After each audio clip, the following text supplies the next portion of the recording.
تو بستی میں بات کر رہا تھا، بیچ میں نکل آئی کہ جب تک وہ زندہ تھے بزرگ کہتے ہیں کہ اللہ ان کو معاف کرنے کے لیے تیار تھا، معافی مانگ لو میں معاف کر دوں گا، انہوں نے توبہ نہیں کی، اب مر گئے اور عذاب میں گرفتار ہو گئے، تو میں کہتا ہوں یہ اللہ ان سے صلح کر لے، اللہ ان سے صلح کر لے۔ لیکن اب جب عذاب میں گرفتار ہو گئے تو اب اللہ ان سے صلح کرنے کو تیار، یہ اللہ سے صلح کرنا چاہتے لیکن اللہ ان سے صلح کرنے تیار، اس لیے مرنے سے پہلے توبہ کر لو۔ جو حدیث پڑھنا ہے وہ یہ حدیث مختصر سے وقت میں پڑھتا ہوں، میرے وقت میں جو میں نے 1 گھنٹہ متعین کیا تھا 10 منٹ کا ٹائم رہ گیا، اس میں میں بات پوری کر لوں۔ حدیث پاک کا مفہوم ہے، کئی کتابوں کے اندر یہ حدیث ہے جس کو فقیہ ابو اللیث سمرقندی نے لکھا، علامہ ابن الجوزی نے لکھا، میں وہاں سے بطور مفہوم پڑھ رہا ہوں۔ سیدنا فاروق اعظم ایک مرتبہ رسول اللہ صلی اللہ علیہ وآلہ وسلم کے دربار میں آ رہے تھے، حاضری دے رہے تھے، دروازے پہ کیا دیکھا؟ ایک جوان ہے، خوبصورت جوان، جو کھانک اٹھاتا ہے اپنے سر پہ ڈالتا ہے، کھانک اٹھاتا ہے اپنے سر پہ ڈالتا ہے، روتا ہے، بلکتا ہے، آہیں بھرتا ہے۔ فاروق اعظم نے فرمایا رسول اللہ کی چوکھٹ پر یہ کام تم کر رہے ہو، کھانک اٹھا کے سر پہ ڈالتے ہو، روتے ہو، بلکتے ہو، آہیں بھرتے ہو، بات کیا ہے؟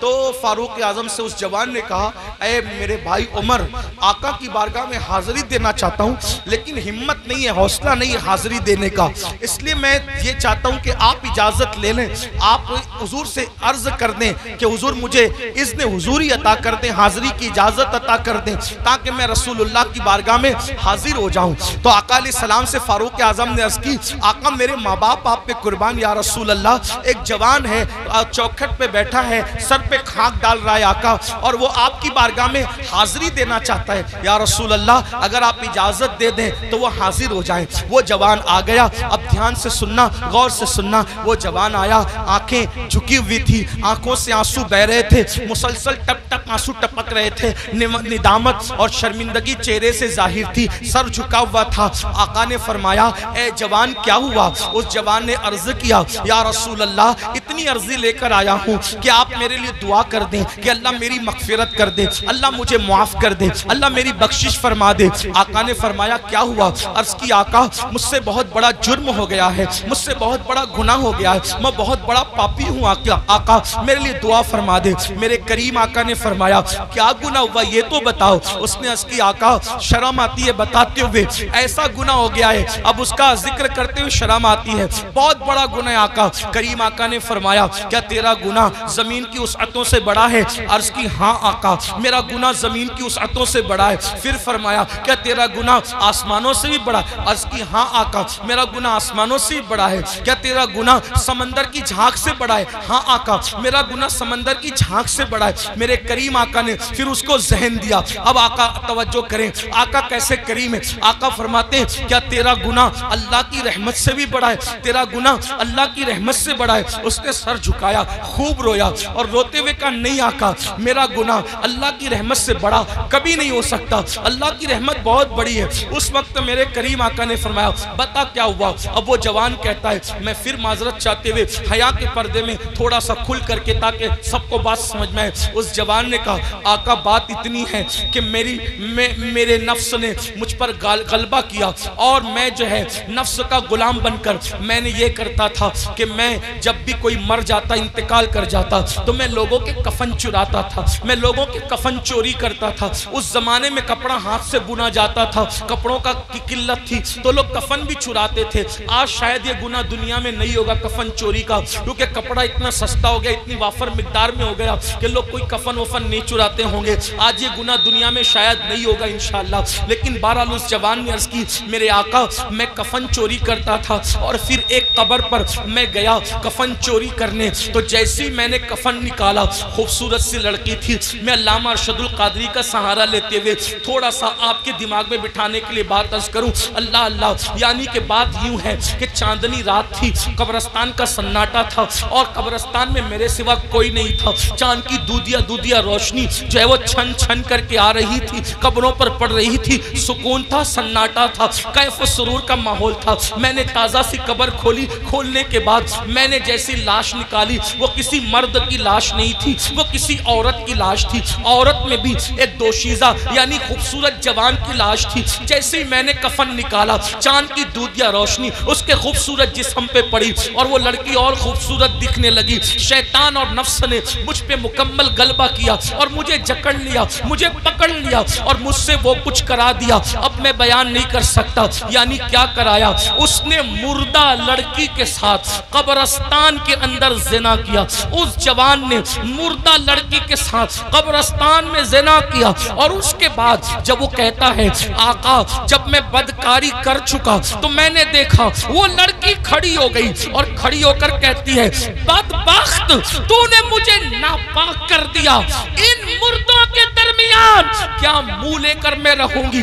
کیا منہ لے کر رہوں گی؟ تو نے مجھے ناپاک کیا, تو نے مجھے ناپاک کیا. خدا تجھے کبھی معاف نہ کرے, خدا تجھے کبھی معاف نہ کرے, خدا تجھے کبھی معاف نہ کرے. میں بھاگا, کفن اور لڑکی کو چھوڑ کے بھاگا. آقا او دن اور آج کا دن ہے, قرار نہیں, سکون نہیں, اطمینان نہیں. کھاتا ہوں صدائے باز گشت کانوں میں ٹکراتی ہوئی محسوس ہوتی ہے. لیٹتا ہوں صدائے باز گشت کانوں میں ٹکراتی محسوس ہوتی ہے. آقا پریشان ہوں, کہیں قرار نہیں, کہیں سکون نہیں. زندگی میں گناہ کرتے کرتے یہ لمحات ضرور آتے ہیں جب انسان گناہ کر چکا ہوتا ہے تو اللہ اس پر تباہی مسلط کر دیتا ہے. اللہ نہ کرے کوئی اس منزل پر پہنچے. اے میرے آقا کے غلاموں, میرے آقا کا نام لینے والوں, اس سے پہلے کہ یہ منزل آپ پر ہم پر آئے اللہ کی بارگاہ میں رجوع ہو جاؤ, گڑ گڑا جاؤ. حضرت ذوالنون مصری کہتے ہیں اللہ کے یہاں آنا کیسے آنا, طریقہ بتاتے ہیں. حضرت ذوالنون مصری طریقہ کیسے آنا, ایسے آنا جیسے بچہ ماں کے یہاں آتا ہے. کیسے آتا ہے؟ ماں سے لپٹتا ہے, ماں کہتی ہے ہٹ. ذوالنون مصری کا انداز صوفیہ نے اسی طریقے سے دین سمجھا. حالانکہ اللہ کی ذات تمثیل سے پاک ہے. کہتی ہیں اللہ کے یہاں ہو, ایسے ہو جیسے بچہ ماں کے. ماں کیا پیار کر سکتی ہے؟ وہ تو 70 ماؤں سے زیادہ, کروڑوں ماؤں سے زیادہ وہ پیار کرتا ہے. کہتے ہیں ذوالنون, بچہ ماں کے پاس آتا ہے, ماں کہتی ہے ہٹ, پھر وہ آکے لپٹتا ہے. ماں کہتی ہے ہٹنا, پھر وہ آکے لپٹتا ہے. ارے چھوڑ, پھر لپٹ. جب لپٹتا ہے ماں کی ممتا اس کو سینے سے لگا ہی لیتی ہے. بلا تمثیل اللہ کے بندو, ماں کا پیار کوئی حیثیت نہیں رکھتا. میرا اللہ اتنا پیار کرتا. وہ جوان کہتا ہے سکون نہیں ہے آقا, قرار نہیں ہے آقا. میرے کریم آقا کہتے ہیں کہ جو جتنا علم والا ہوگا وہ اتنا اللہ سے ڈرے گا, جو اللہ کا جتنا قریبی ہوگا اتنا اللہ سے ڈرے گا. جیسے اس نے کہا میں نے زنا کیا مردے کے ساتھ, ایسے حضور علیہ السلام نے کہا جلدی باہر نکل, ہے جوان جلدی نکل, مجھے ڈر لگتا ہے تیری وجہ سے آگ نہ برس. کچھ لوگ یہ روایت پڑھتے ہوئے کہتے ہیں حضور نے بھگا دیا. نہیں, حضور نے اس کو نفرت کی وجہ سے نہیں بھگایا, حضور نے اللہ کی خشیت کی وجہ سے اس کو کہا جلدی نکل. ورنہ وہاں تو شان یہ چور حاکم سے چھپا کرتے ہیں یا اس کے خلاف, تیرے دامن میں چھپے چور انوکھا تیرا.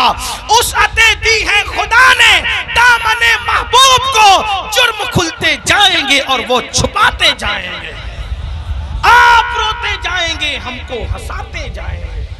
آقا نے کہا جلدی نکل جوان, آگ نہ برس پڑے, جلدی نکل. وہ جوان نکل گیا. اب اس کا رونا, آہیں بھرنا, گڑ گڑانا اور بڑھ گیا. آنکھ سر پہ خاک ڈال. 1 دن 2 دن 3 دن, کہتے 40 دن بیت گئے.